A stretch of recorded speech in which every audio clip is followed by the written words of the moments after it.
to BigCountryPreps.com. I'm Evan Wren, and this is the Big Country Preps Wednesday night podcast, our weekly look at the area athletic scene, what happened last week, and what's going on this week. I'm here with my partner, Dan Youngblood, via Zoom, and our guest tonight is Jayton Jaybird boys basketball coach, Ryan Bleiker. Yeah, and Coach Bleiker, I think, for my money, is one of the best small school basketball coaches, not only in our area, but I think in the entire state. He's just done a remarkable job with that program, has been there a long time, built a really strong culture and just sense of continuity year to year. And as a result, they've been consistently one of the best programs in our area. And this may be the best team he's ever had, which I think is saying a lot considering he took a team to state not long ago. So it's going to be fun to talk to Coach Bleiker about this group and just about his time at Jayton, because when you look at it, he's building a really, really impressive resume there. Remarkable. In fact, with all the success he's had, I thought somebody would come into Jayton, a bigger school, with money and wave it in his face and steal him. That's what I thought would have happened. But he has remained at Jayton, which I think is really cool. And I'm going to ask him about that. And I'm kind of curious to see what his answer is going to be. Yeah, that'll be interesting. But when you look, Jayton on both the football side and boys basketball side has really had a lot of continuity. It's clearly got to be a pretty special place, just considering when you think about the level of talent they've kept on those coaching ranks. But Jayton's all the better for it. I'm sure they're really excited to have those guys. When you look at just the success they have year in and year out across the boys sports spectrum, it's again very impressive. All right, before we bring on Coach Bleiker, we need to thank some of our sponsors, beginning with For the Love of the Game Broadcasting and our old friend Terry Slavens, owner of K-Lakes 93.5 FM out of Breckenridge, 97.7 FM KATX out of Eastland, Classic Country AM 1330 out of Graham, 94.7 FM KWKQ out of Graham, KROO 1430 AM out of Breck, and KWBY 98.5 FM out of Ranger. That is For the Love of the Game Broadcasting. Also, Rob Durham, sales consultant up at Bayer Chevrolet Buick Cadillac in Breckenridge. If you're in the market for a vehicle, new or used, give Rob a shout. He's one of the nicest guys you'll ever want to meet. Call him at 254-559-2266. That's Rob Durham at Bayer Chevrolet Buick Cadillac in Breckenridge. Right, and with that, please do us a favor and hit the subscribe button on YouTube. It's free on YouTube. Just hit that for us, won't you, please? And also after you hit that little bell so you get notifications each and every time we come up with a new video. For today, I'm excited to talk to Coach Bleiker. Like we said at the onset, I mean, this is a guy who has done just a remarkable job at Jayton, who's been at Jayton for a long time, has built a consistent perennial power there. And what's fun about it is this may be the best team he's ever had. You just wrote the feature on him. Brandon McAuliffe got to see him against a really quality Sweetwater team, a Class 4A Sweetwater team, and their only loss of the year. They've also had some wins over 3As and 4As. It'll eventually be playoff teams. This team is legit. When you're talking about a 1A boys basketball team, this team has all of the ingredients. It's going to be fun to see if maybe they can put that together once the playoffs start. On paper, at this point of the season, there's no promises, there's no guarantees. You still have to take care of business and all that. But at this point of the season, I don't recall seeing a better Dayton ball club than the one we've got this year, at least on paper. Of course, championships are not won on paper. They still have to get in there and do it.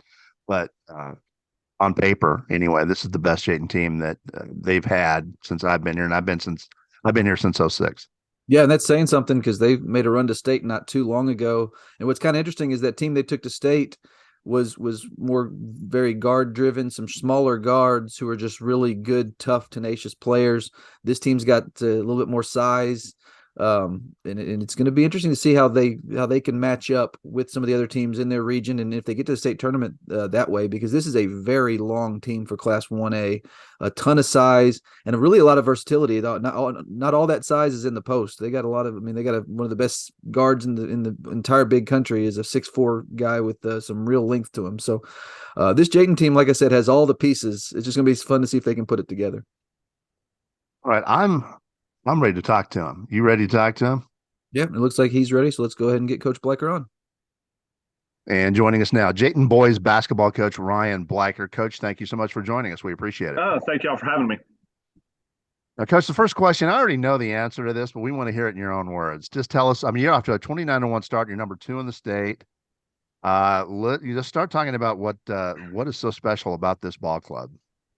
Well, we knew could be a pretty good year coming in with returning most of our kids and then getting an influx of freshman talent in. So we knew it could be good. We tried to make our schedule really tough this year. We've played several 4As, 3As.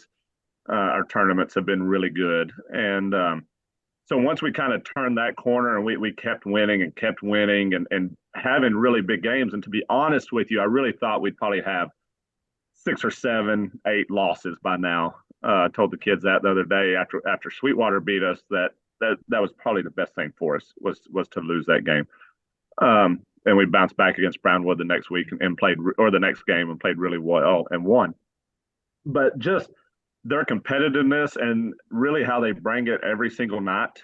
Basketball is a sport where, there's a lot of games. It's going, Friday, Tuesday night, Friday night, and then Thursday, Friday, Saturday during tournament season. And, a lot of times you will have letdowns, and this group just haven't. They haven't had a letdown in games, and the practices, they don't have letdowns in practice either.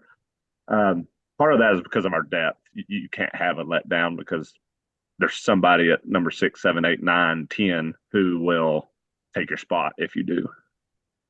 And Coach, you just touched on that schedule. You obviously played a tremendous non-district schedule, a lot of games against what will eventually be playoff teams from larger classifications. Just what does that do for a team's confidence when you are not only playing those games but winning those games and getting on a roll where you're having a stretch where you're dominating some of those games? What does that do for a team's confidence and for a team's expectations?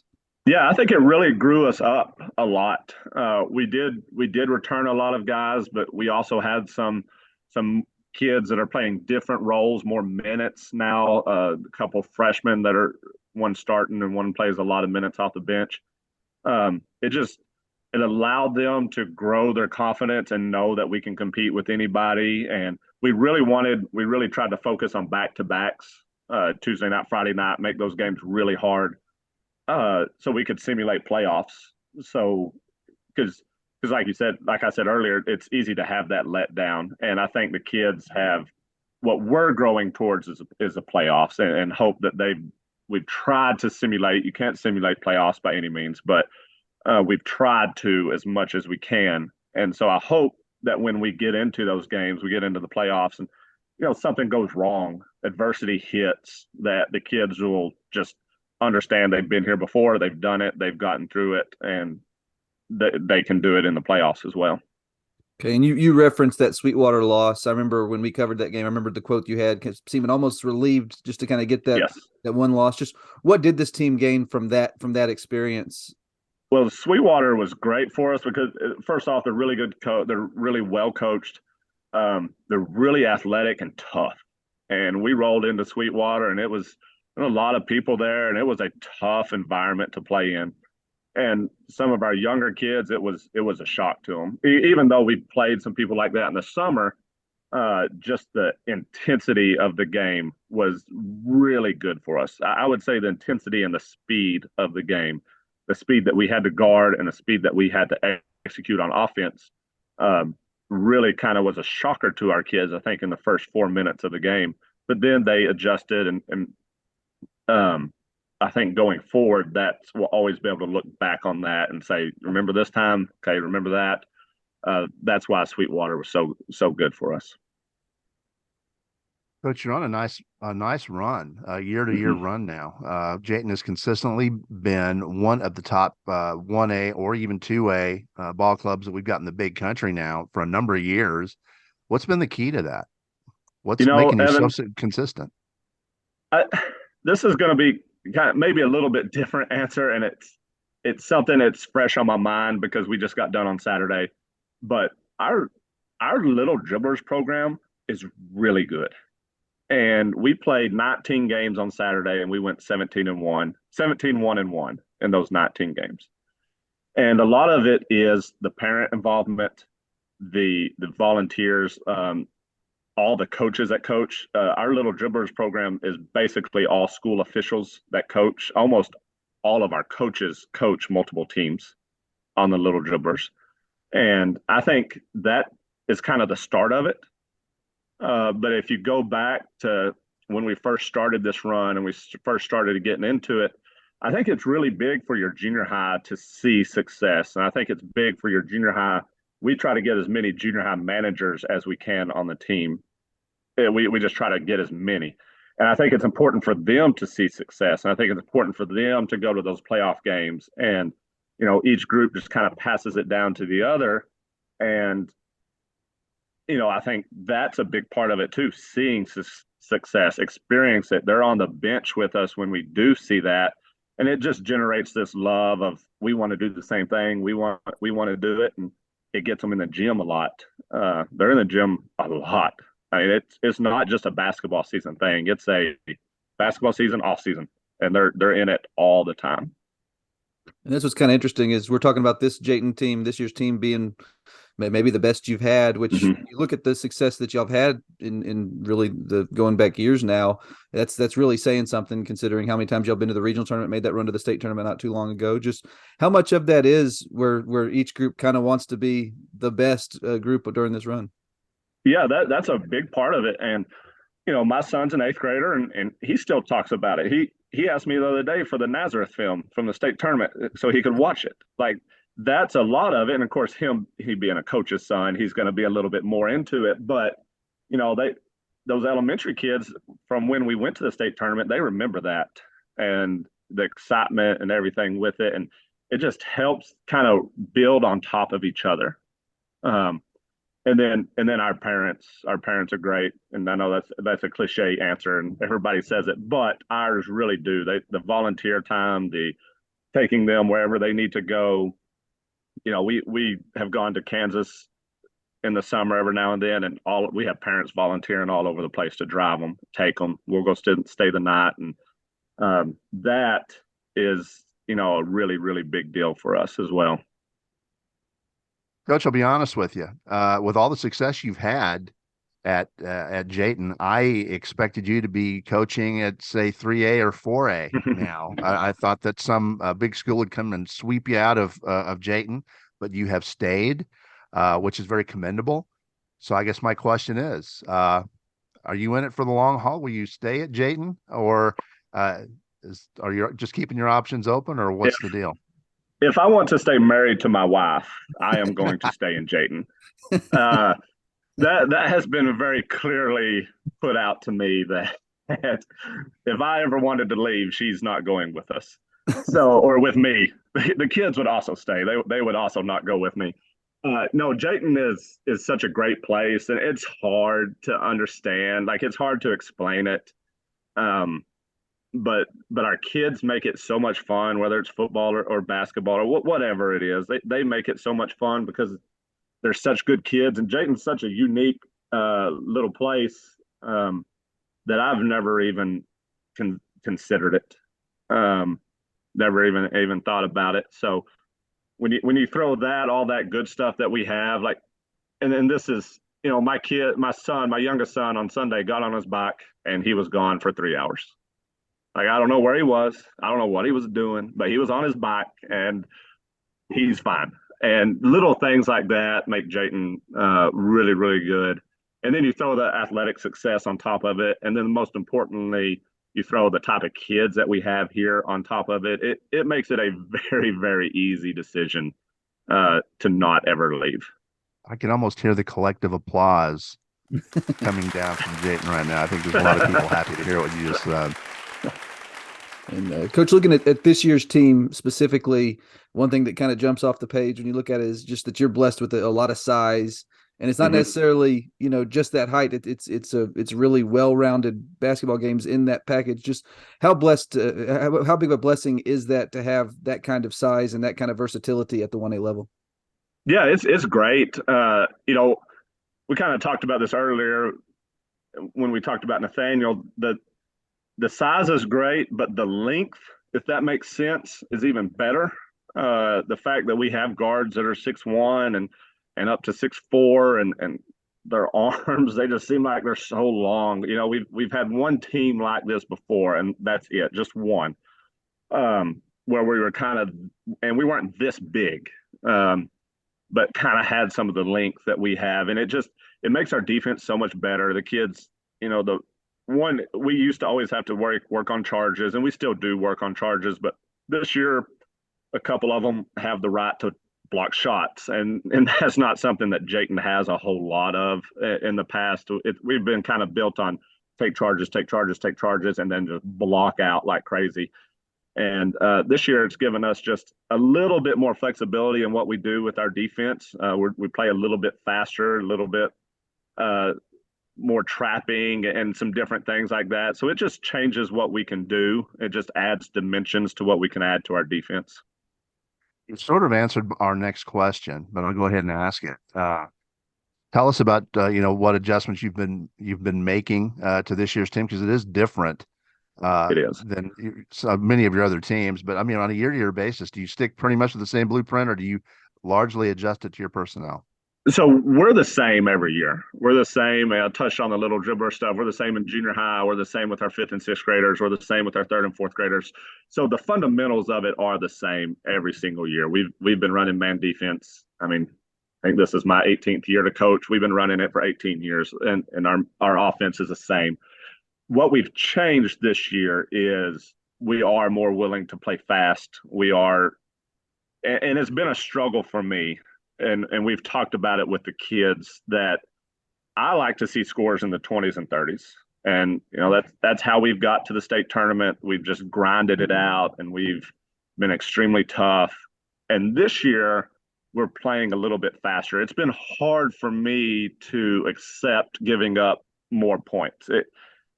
Even though the points per possession are about the same, just the idea of I look up there and I see a 45 it bothers me sometimes. But knowing that we have that added dimension of playing fast on offense, we get a lot more possessions, has really been great for us. And that's kind of goes back to our depth. With the depth that we've had, we play faster, we play more aggressive on defense, because we're not worried about fouls. We're not worried about kids getting tired. And that's added a whole new dimension to the second half of our games, which we have probably never had. And that's been really nice to have that ability to kind of wear people down. And in the second half, so we can really put it on. Coach, your region's never been easy, and it's not easy this year. Can you talk about that? It's basically a minefield every year. It is. Nazareth. Everybody knows Nazareth. They're always up there. And probably the biggest issue for me with our region is that it's so well coached. That's Texline's been to the state tournament last several years, and they beat us in the regional finals last year. And they just reload every year, and a lot of that is the coaching. And you've got Nazareth, you've got Lorenzo in there, who's really added some kids this year and playing really well. It's just, if you can get through our region, then you have a great shot at winning it. I mean, just if you are that battle tested, then when you get to the state tournament, you should be really good with who you're going to play, even though there are really, really good teams. But the gauntlet that you run through to get there really has you ready to go. And last question, kind of along those lines, is that Jayton geographically is kind of in an interesting spot in that y'all have been sent east, y'all been sent west, kind of like Eula on the other side of us, where you kind of never know realignment to realignment where they're going to end up. What is that like, as a guy who's been at the same program as long as you have? What's that like, kind of not knowing where you're going to be placed, and then what kind of adjustments do you have to make region to region? Well, the funny thing is we've been in the same district, I think, for 6 to 8 years. I know it's been 6 years for sure, maybe as much as 8, but we flipped regions, 4 years ago. And then we were in region 2 for so long before that. And so while our district kind of stays the same, our regions are always flip-flopping. And I wouldn't say there's just too many adjustments to make. If you go to region 2, and in the years we were region 2, Eula was region 3, which really helped us out a lot. That was nice. But if you go to region 2 now, you still have Eula, and you still have Irion County and Monday and some different guys like that. So I would say necessarily getting you ready isn't a huge deal. I will say that the regional site is a big deal. Like region 1, you go to Levelland, and it's kind of this big, big Coliseum type stadium. And one year we played at McMurray for the regional tournament. I think it's at Snyder now, which is kind of the same as South Plains. But we just always, for some reason, felt really comfortable playing at Abilene. We really liked going down there and playing. We try to play at McMurray as much as we could.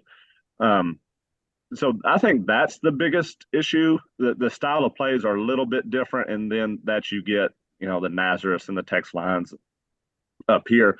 But I think a lot of it is just being comfortable in where you are and the places that you're playing and things like that. So it was always nice for us to go to Abilene because we'd had previous success there. So it almost bred this confidence of we're playing at ACU. We've won here before. We're going to be great. Or we've gone to McMurray. We played there before. We're going to feel really comfortable there.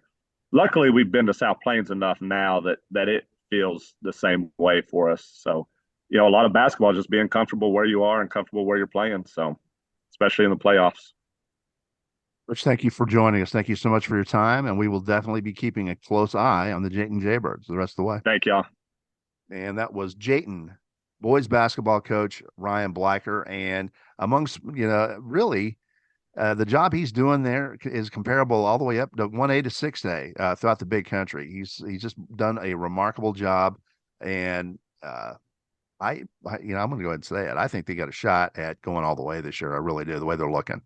Yeah, I think that team. Just look at what they've done with that schedule. They've played a lot of 2A, 3A, and even 4A playoff teams, and not only held their own, but really won a lot of those games pretty convincingly. So this team is clearly a very special Class 1A team. The one challenge, obviously, you're going to have is once you get to the region tournament out in Region 1, you've got some really tough teams. You talk about Nazareth and Text Line, really state power type programs. But I think Jayton's approaching that level as well. This is a team you almost expect to be in the region tournament every year and are never surprised if they're playing for a region final. So I think this team definitely has those goals. It's going to be fun to see if they can achieve them, but a really special team with a lot of size, a lot of talent, and it's going to take a very, very good 1A basketball team to knock them off. All right, with that, it's about time to wrap up the Big Country Preps Wednesday night podcast. But before we do that, we want to remind you we've got 3 separate subscription packages here at Big Country Preps. We've got a monthly for $5 a month. We've got a semi-annual 6-month subscription where you knock that price down to $4 a month, and we got an annual 12-month subscription where we knock that price down to $3 a month. $36 for a full year of Big Country High School athletic coverage. And we'd also like to remind you that if you see a photo you like in any one of our galleries, those are available for purchase. We have photo downloads available for $7, as well as keepsakes and prints. So make sure you check those out. As you scroll through the site, you'll notice pretty quickly we take a lot of photos from these games we're at. It's something we enjoy doing and something we are very proud of here at BigCountryPreps.com. All Big Country, all high school, all the time. Welcome home.